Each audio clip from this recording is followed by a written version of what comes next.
அவனை பண்ண வேலை கடைசியில் அந்த அம்மா இந்த ஆந்திராவில் கைது பண்ணி கொண்டாந்து உள்ளே போட்டுச்சு. கடைசியில் முடிஞ்சிச்சு. கடைசியில் பார்த்தோம்னா இந்த நாட்டை இவங்க 2 பேரும் பண்ண ஒன்று சேர்ந்து பண்ண நியாயம். 2 பேரும் ஒன்றா கும்பகோணத்தில் குளிக்க போய் அது ஒரு கதை தெரியுமா? இந்த சாமியார் பயில்கள் நினைச்சார் நமக்கு ராத்திரி பகலாக தூக்கம் வர மாட்டேங்குது. அவன் அந்த ஜெயலலிதாவையும் கூட்டிகிட்டு போய் இந்த சாமியாரும் அந்த சங்கராச்சாரியும் கூட போய் கும்பகோணத்தில் அந்த மாசி மக குளத்தில் குளிக்கிறேன்னு இவங்க குளித்தாங்க. அப்போ கூட அவங்க கட்சிக்காரங்களாம் ஒரு வால்பூஸ் அடிச்சு ஓட்டினாங்க. புரட்சி தலைவி குடனை நோக்கி குளிக்க வருகிறார், அனைவரும் வாரீர், ஆதரவு தாரீர். உலகம் தோன்றிய காலத்திலிருந்து குளிக்கிறதுக்கு வால்பூஸ் அடிச்சு கூப்பிட்ட ஒரே கட்சி அது ஒன்று தான். இதை விட பெரிய அநியாயம். குளிச்சாங்க. கும்பல் கொஞ்சம் நஞ்சா இல்லை. ஆமாம், அடே அப்பா, எந்த மதுரை மீனாட்சி அம்மன் கோயிலுக்கு கூட அவ்வளோ பேர் திரண்டு போனதில்லை. அவ்வளவு பேர் ஆர்வத்தோடு வந்தான். இவங்க குளிச்சுட்டு எந்திரிச்சு வந்துட்டாங்க. கடைசியில் 200 பேர் சேர்த்து கிடந்தான். என்னால் இன்னும் கற்பனையே பண்ணி பார்க்க முடியல. குளிக்கிறத பார்த்துட்டு செத்த ஒரே நாடு தமிழ்நாடு தான். அவன் எவ்வளவு அதிர்ச்சி அடைஞ்சிருந்தான்னா ஸ்பாட்லே செத்துருப்பான்.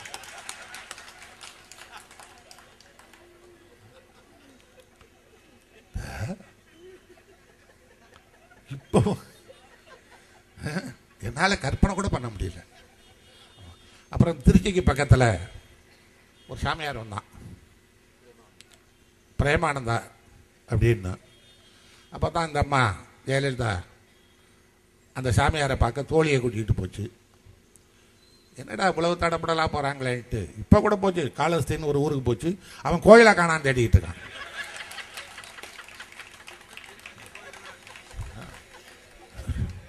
அட என்னடா தொட்டது இது என்ன ஜென்மம் எங்களுக்கும் தெரியல. அப்போ அந்த இங்கேருந்து அவன் தோழியை கூட்டிகிட்டு அவன் பிரேமானந்தாவை பார்க்க போய், நாங்கள் வாயை வச்சு சும்மா இருக்காமல் எங்கெங்கம்மா போகிற, அவன் பாட்டுக்கு திருச்சியை குறுக்க போந்து போறியன்னு கேட்டு, நான் பிரேமானந்தா சாமியாரை பார்க்க போகிறேன், அவர்கிட்ட என்ன விசேஷம்? இல்லை, அவர் வாயிலேருந்து லிங்கம் எடுக்கிறாராம். இப்போ லிங்கம் வாய் வழியாக வருதா? சரி வரட்டும். அந்த லிங்கம் கூட வழி கண்டுபிடிச்சி வச்சுருக்கு. ஆமாம், அது பைபாஸில் வருது. வரும் போ அப்படின்னு. கடைசியில் என்னென்னா, அவன் பண்ணன மோசடியில் போலீஸ் அவனை கைது பண்ணி கொண்டுட்டு போய் கோர்ட்டை நிறுத்தின பின்னாடி அவனை காப்பாற்றுறதுக்கு இந்தியாவிலே பெரிய வக்கீல் யாரான்னு கேட்டான். ராம் ஜெத்மலானின்னு. அந்த ராம் ஜெத்மலானியை கொண்டாந்து கோர்ட்டில் நிறுத்தி சாமியார் பெரிய பரம யோக்கியர்னு வாதிட வச்சு கடைசியில் 2 ஆயுள் தண்டனை. என் கடவுள் சாமியாரை காப்பாற்றலையே, அவர் வாயிலிருந்து வந்த லிங்கம் காப்பாற்றலையே, இயற்கையாக இருக்கிற லிங்கமும் காப்பாற்றலையே, இருக்கிற இடத்துல இருக்கிற லிங்கமும் காப்பாற்றலையே. என்னாச்சு? நாளைக்கு கடலூர் ஜெயிலில் ஒரு ஆளை பார்க்க போகிறேன், அதிகாரியை பார்க்க போகிறேன். சாமி தான் நின்றுட்டு இருந்துச்சு. ஏன்னா சாமி லிங்கம் வருதா அப்படின்னு, எனக்கு இதுவும் வேணும் இன்னமும் வேணுன்ட்டு போனான் அந்த ஆள். நீங்கள் வர நேரம் பார்த்தா நான் இங்கே நின்று பாருன்ட்டு. அது மாதிரி இப்போ நம்ம செய்ய வேண்டிய காரியமே இப்போ இந்த இன்னொருத்தன் இப்போ மாட்டானே நித்யானந்தான்னு ஒருத்தன். ஸோ இவனை போலீஸ் பிடிச்சதும் பட்டாம்பார் ஒரு போடு. போலீஸ் கேட்குது. என்ன மரண தைரியமாக அவன் சொல்கிறான், நான் சட்டப்படி எந்த தவறும் செய்யவில்லை. அஷாம்பார் சட்டப்படி எந்த தவறும் செய்யவில்லை. ஏடா பைத்தியக்காரா, இதை கேட்டுக்கிட்டு இருக்கான் பத்தியா இந்த நாட்டில். இதுக்கு இந்த வேலை செய்கிறதுக்கு சுப்ரீம் கோர்ட்டு நீதிபதி, ஹைகோர்ட் நீதிபதி, செஷன்ஸ் கோர்ட்டு நீதிபதி, சப் டிவிஷனல் மாஜிஸ்ட்ரேட் கோர்ட்டு நீதிபதி, இந்த உலகத்தில் இருக்க வக்கீல் எல்லாரும் சாட்சி வச்சுக்கிட்டா செய்வான் பரதேசி நாயே. சட்டப்படி நான் எந்த தப்பும் செய்யவில்லை. அவனுக்கு இருக்கிற சொத்தெல்லாம் கணக்காடுறான்னா மத்திய சர்க்கார் சொத்தை இருக்கும் போல் இருக்கு அவனுக்கு. இவ்வளவு சொத்தையும் கொண்ட கொடுத்துட்டு இந்த நாட்டில் எவ்வளவு பேர் ஏமாளியா இருக்காங்கன்னா, இந்த பெரியாரினுடைய இந்த இடைவெளியிலேயே இவ்வளவு காரியம் நடந்திருக்குன்னா, பெரியார் அத்தனை காலமும் எவ்வளவு சக்திகளை எடுத்து போராடி நம்மை காப்பாற்றி இருப்பாருங்கிறத இப்பவாவது இந்த நன்றி உள்ள நாடு நினைச்சு பார்க்குமா? எனக்கு இருக்கிற ஆதங்கமே அதுதான். அதனால தான் நான் என்ன சொல்கிறேன், இந்த சாமியார்களெல்லாம் நம்ம ஒன்றும் பகைச்சிக்கவும் வேண்டாம், ஏற்றுக்கவும் வேண்டாம். அவனு ஏதோ பணத்துக்கு பணமாச்சு, தொழிலுக்கு தொழிலாச்சு, சௌரியத்துக்கு சௌரியமாச்சுன்னு பண்ணுறானுவ. உடல் உழைக்காமல் பார்க்குற வேலை இது ஒன்று தான் கண்டுபிடிச்சிருக்கானுவ. அதனால் இவனுக்கு ஒரு வழி பண்ணணும்னா, அரசாங்கத்தில் அனுமதி வாங்கித்தான் சாமியாரா வரணும்னு ஒன்று போடணும். எவன் சாமியாரா வந்தாலும் அரசாங்கத்தில் பர்மிஷன் வாங்கிட்டு வா. 1ஆம் கிளாஸில் சேர்க்கணும்னா கூட நீங்கள் மனு தாக்கல் பண்ணால் தானே, அப்போ கான்ட்ராக்ட் சர்டிஃபிகேட் வந்து எல்லாம் பண்ணால் தானே சேர்த்துக்கிறீங்க குழந்தைகளையே. அது மாதிரி சாமியார் பயல்வலை என்ன அவனா நினச்சா காவியை கட்டிக்கிட்டு கண்ட இடத்துல படுக்கிறதுனா என்ன? அவனுக்கு ஒரு லைசன்ஸ் கொடுக்கையில் அவனை கூப்பிட்டு உட்கார வச்சு நீ சாமியார் ஆகிறியா? ஆமாம். அதில் ஒன்றும் சந்தேகம் இல்லையே. இல்லை, எங்கள் முன்னாடியே கையெழுத்து போடு. இதுக்கு கீழே இருக்க கண்டிஷனில் கையெழுத்து போட்டிருக்க. என்ன கண்டிஷன்? ஜிஹெச் ஒரு மருத்துவமனையில் சேர்ந்து இந்த ஆபரேஷனை பண்ண வேண்டும். உலகத்தில் ஒரு பய சாமியார் வேலைக்கு வரமாட்டான். ஆமாம். என்னத்துக்கு? பெண்களுக்கு குழந்தை வேண்டாம்னா கர்ப்பப்பையை எடுத்துடுறாங்களா இல்லையா? அது மாதிரி இவனுக்கான லக்கேஜ் மாதிரி போடு தூக்கி எல்லாம் கழட்டி போட்டு கொண்டுட்டு போய் மொட்டையா போடு. அப்போ எங்கே கடவுள் வர்றாரு, பரமசிவன் ஆட்டுறாரு, பார்வதி ஆட்டுறான்னு நான் பார்க்குறேன். எங்கே வந்து ஆட்டுறான்னு நான் பார்க்குறேன். ஏன்னா காலம்புறா ஒரு தலைமுறைக்கு ஏமாத்துறதுக்கு இல்லை. எவ்வளவு சக்திகளை எதிர்த்து போராடி இருந்திருந்தால் பெரியார் எங்கே வெற்றி பெற்றார் என்றால், பெரியார் எங்கே வெற்றி பெறுகிறார் என்றால், எந்த மாநிலத்திலே ராமாயணம் பிறந்ததோ, எந்த ராமாயணத்திலே மகாபாரதம் பிறந்ததோ, இந்த ராமாயணத்தை வச்சே நம்மளை இந்த பயிலு ஒரு தலைமுறைக்கு ஏமாத்தினாங்க.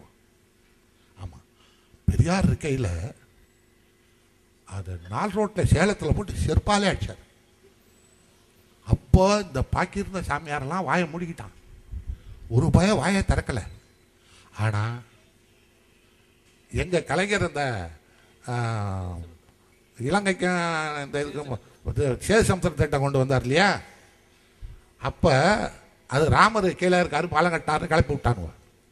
ராமர் இங்கே ஏண்டா வந்து பாலம் கட்டாரு, அவர் என்ன இன்ஜினியரானு கலைஞர் கேட்டார். அவர் தலையை கொண்டா ஆளை கொண்டா கழுத்தை கொண்டாட்டானு உள்ள. பெரியார் செருப்பால் அடிச்சப்போ சும்மா இருந்தானுவ. இப்போ தெரியுதா பெரியாரின் சக்தி என்னன்னு? பெரியார் இல்லைங்கிறதுனால கலைஞர் தலையை கொண்டாட்டான். பெரியார் செருப்பால் அடிச்ச அன்னைக்கு, ராமரையே செருப்பால் அடிச்ச அன்னைக்கு அவர் மயிரை கொண்டான்னு சொல்லக்கூட இந்த உலகத்தில் நாதி இல்லடா.